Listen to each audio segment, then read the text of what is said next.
bien, ya sabemos qué es lo que significa la resurrección para nosotros, pero entonces en el anterior programa dijimos que íbamos a definir un poco la persona de Jesús en cuanto que nos sea posible. Bienvenidos a este espacio de la fe para la vida, donde queremos comprender en esta oportunidad hasta donde nos es posible la persona de Jesús. Pues hagamos un recuento a través de la historia de estos intentos nuestros de definir quién es Jesús para que haya logrado tal salvación en nuestra vida, salvación de tal radicalidad, porque cuando somos salvados de la muerte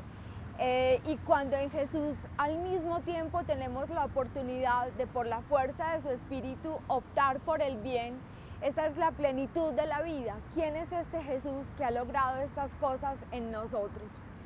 Pues lo primero que hizo la comunidad de discípulos y apóstoles después de la resurrección fue empezar a nombrarlo con títulos especiales que reflejaban de alguna manera lo que ellos pensaban que era Él. Entonces lo llamaban el Hijo del Hombre, el Hijo de Dios, Salvador, el Cristo, el Mesías esperado. Identificaban a Jesús con el Mesías esperado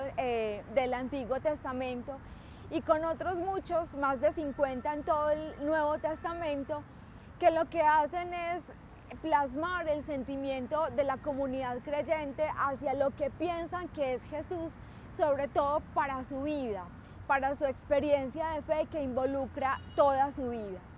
Eso es lo primero que se hace. Esos títulos que en teología llamamos los títulos cristológicos, pero que lo que hacen es expresarle a Jesús, y nos queda también a nosotros, quienes ellos piensan que es Él, y además sus afectos, y también nos muestran pues la capacidad de influencia que Jesús ha tenido en su vida. Pero la profundización acerca de quién es Jesús no se queda solamente en los títulos cristológicos que nosotros encontramos en el Nuevo Testamento, sino que a lo largo del tiempo y en la medida en que el cristianismo se va expandiendo, en que esa experiencia de fe y de la actuación de Jesús vivo entre la comunidad se va expandiendo, entonces tienen la necesidad de vaciar el contenido cristiano que les ha llenado de sentido en los moldes de las categorías de la filosofía griega. Este es un gran esfuerzo que hacen los creyentes para tratar de hacerse comprender de los filósofos,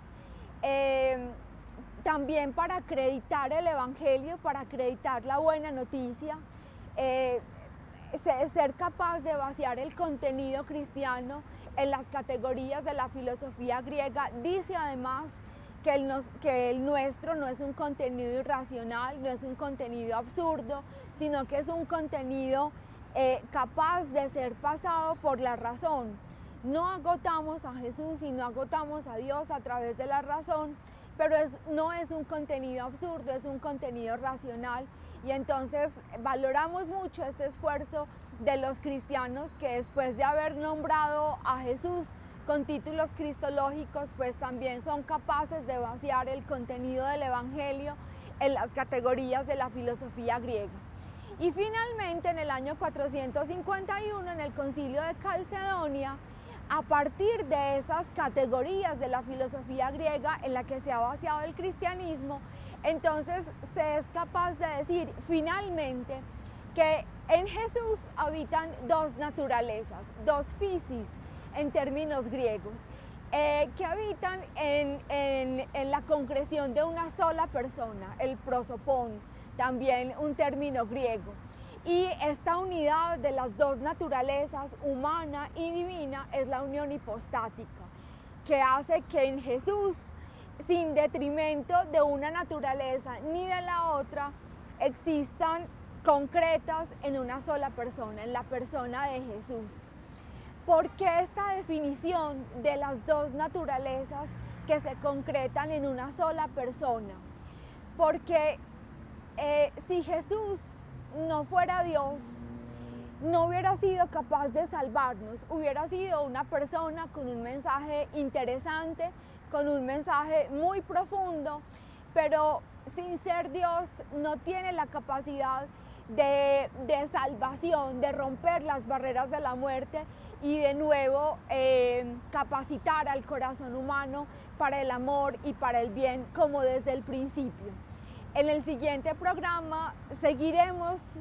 definiendo un poco hasta donde nos es posible quién es Jesús. Hasta entonces.